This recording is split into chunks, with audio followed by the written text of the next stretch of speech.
their work doesn't, they're not trying to duplicate a photograph in any sort of way. That's absolutely true. And I mean, I love the whole gamut, everything, pastels, gouache, charcoal, graphite, you name it, I love it. But with watercolor, I think there's something, it's that little extra bit of unpredictability that gives it some specialness, I think. I think so, too. And I have an artist friend who said, just paint what you want it, just paint. Don't have any expectations of what you want it to look like or anything. Just paint. And, it'll be what it is. It's art. And exactly. That doesn't mean, there shouldn't be some thought to it and some inspiration, but I guess more like don't overthink it. Yes, exactly. And with watercolor, there's no point. Now, that doesn't mean there's some control. Oh, yes.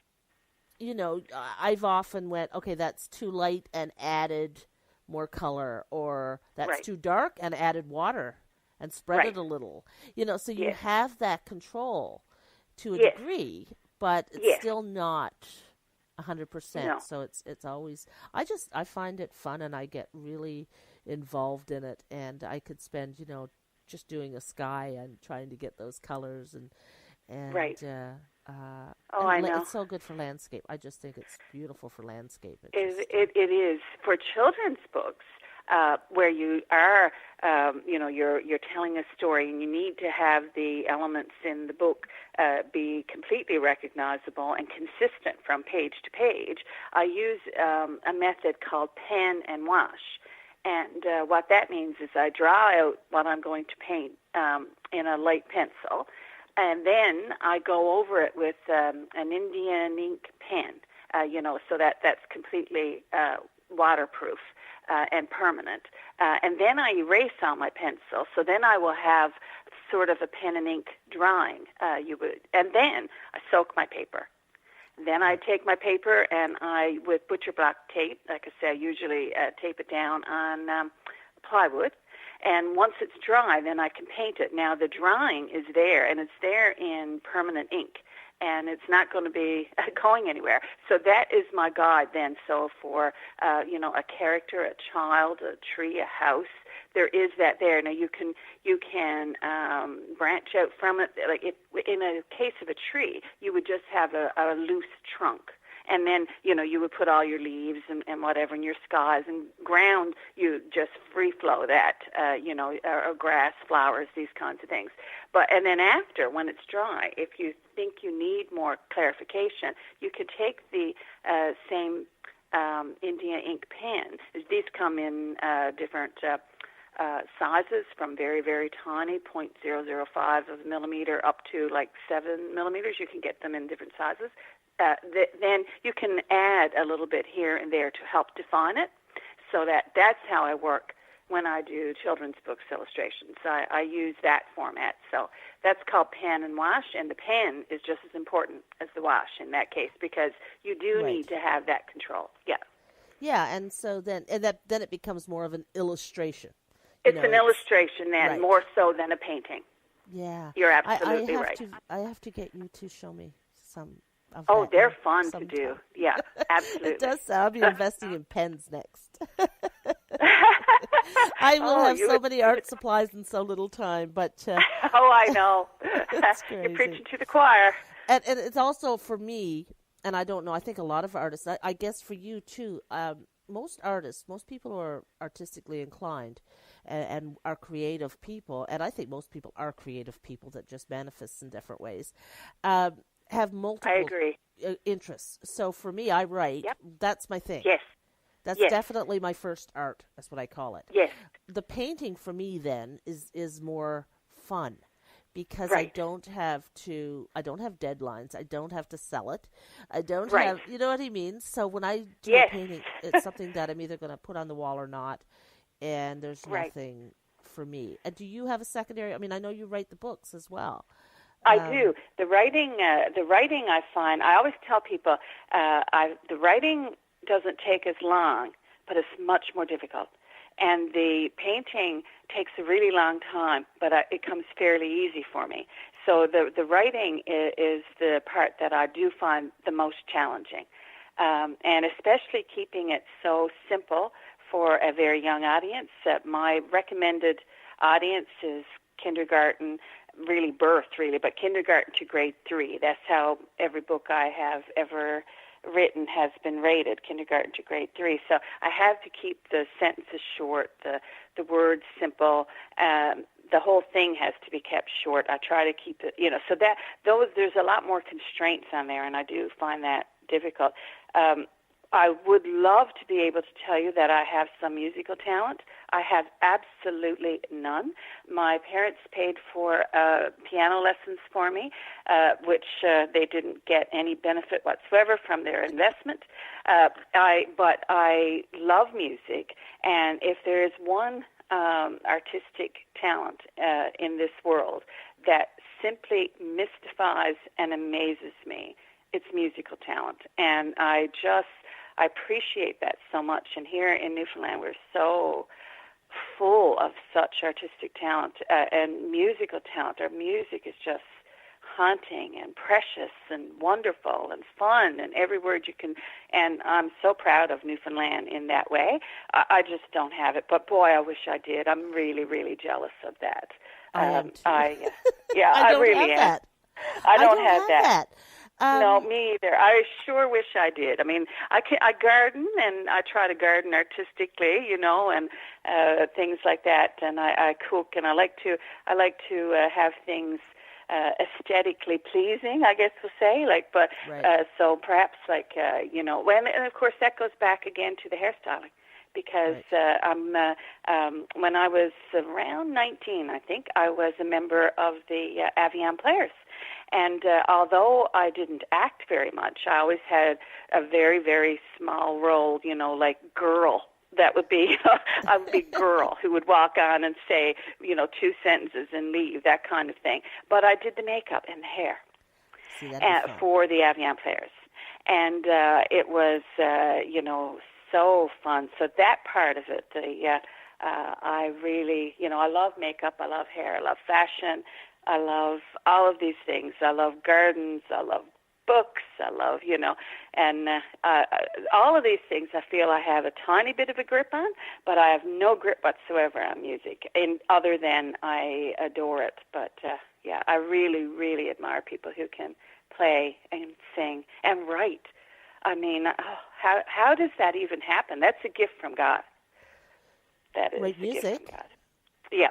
Yeah, it's amazing to watch, because I always thought until I talked to you that I was the only one in Newfoundland who didn't have any musical talent, because every time, you know people, and they're like, they drive the chip truck or something, and then the next thing you know, they're playing a guitar and singing like they just should be in Carnegie Hall or something. It's crazy. I know. The it's talent wild. around here, and I have none of that. I didn't get any musical talent.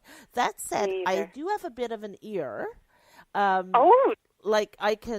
can't sing, and I don't play anything. I did take guitar lessons, and I can, but I mean, I just don't have that. That's not my interest. It's not where it lies. No. But I can't sing. I suppose I can sing poorly, but I'm not a singer. Me too. And yet range of 3 notes. I have 4 kids who can all sing, and they're all, and the 2 younger ones are involved in Beyond the Overpass, and Martina is marvelous, gorgeous voice. Marvelous. And they're both very creative. Sophia writes poetry, and she can sing, and she plays the flute, and and then Martina's singing a cappella these beautiful musical theater pieces, and she acts. Oh, my goodness. And I think I would have liked the theater. I think I would have enjoyed the theater, and I probably would have fallen into something like set design or something like that. Right. But I don't have that. But music is just not. It passes me by. I grew up surrounded by it. My mother's family, my uncle played fiddle. My mother can pick up anything by ear. And I can too. If I really wanted to, I could sit at the piano and I can peck it out. Like I can figure out what note I'm supposed to play. But I'm not. It's not where my interests lie. But the kids sit down and they'll hear a song, and because they play, Martina's played the fiddle and one's played the flute, then they can go to the piano, and suddenly they're playing something because of the ear, right? Oh. And they read music. You were a conduit. You're a conduit, I think, Carolyn. Yeah. Yeah, and that's how I feel. My father, I lost my father last year, early in 2018, and he could play literally anything, any musical instrument, any musical style. He was, and of course, I grew up with guitars, pianos, keyboards, fiddles, harmonicas, you name it, and it just didn't. But my daughter, she did. So I think that I was a conduit for that. It went through me. It didn't stick on me. But my daughter Samantha, one of the happiest moments of my life, I was sitting by my dad watching my daughter Samantha singing Saltwater Joys at the Kiwanis Festival. And it was just, and she happened to place first, which, sometimes she did it, sometimes she didn't always place first by any stretch, but in this one, she happened to place first, and my dad was sitting next to me, and I cried like a baby. It was a moment in time that I will never, because he was so happy that somebody had the talent, because I didn't, but that his legacy hadn't completely disappeared. It was magical. My father, I got my lack of musical talent from my father. Okay, there you go. He did not. He did not have it, even though some of his family, I think, did. And I have cousins who play guitar and who are talented. My father passed away actually 21 years ago today. Oh no! Yeah, I'm so sorry. it's a sad anniversary. Time does help a little bit, but yes. I get up in the morning and think, what was I doing 21 years ago today? It was cold. I was in Gander. I was living in Ontario at the time, but of course we'd come back. Right.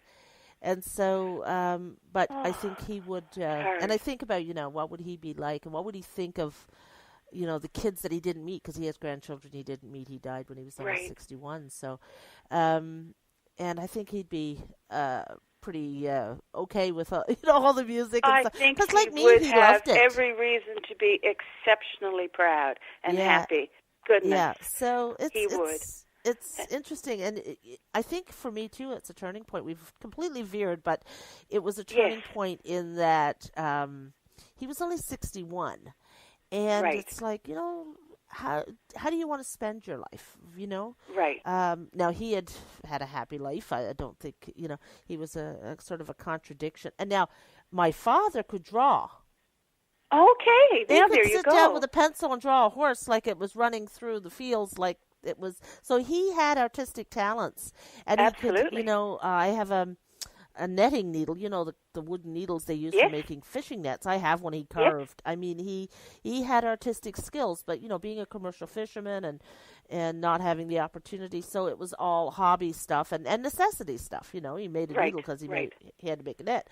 But, all of that, it never goes away. It does go down through the generations. Absolutely. It never goes away. No, and I never. think if you're a creative type person, you want to make something out of nothing, or out of very little, and you live in a place where there is very little, and in the 30s, 40s, 50s in Newfoundland, I mean, in the 30s we were third world country pretty much in many communities. You learned not only how to survive and work out of very little, but you also learned how to make a happy life and have music and have art and create things. Yep. I mean, all the rug hooking came out of, they needed the rugs. That's right. But why not make them pretty? The poverty, the necessity, but not like, I agree with you. That's why there's so many fantastic comedians that come from this place. So many fabulous, actors. And the thing is, if you needed it, you had to make it yourself. Whether it was laughter or if it was entertainment, if it was whatever it was you needed, you made it. Someone stepped up to the plate. And interesting enough, in most of the little tiny communities and all the music that is through this culture, most of the people who created that music and played piano and played organ and played accordion and fiddle and whatever they could get their hands on, didn't read a word of music. They didn't read music. No. It was all, by ear. I want to say, and I'm not 100% because I don't want to be wrong, but I'm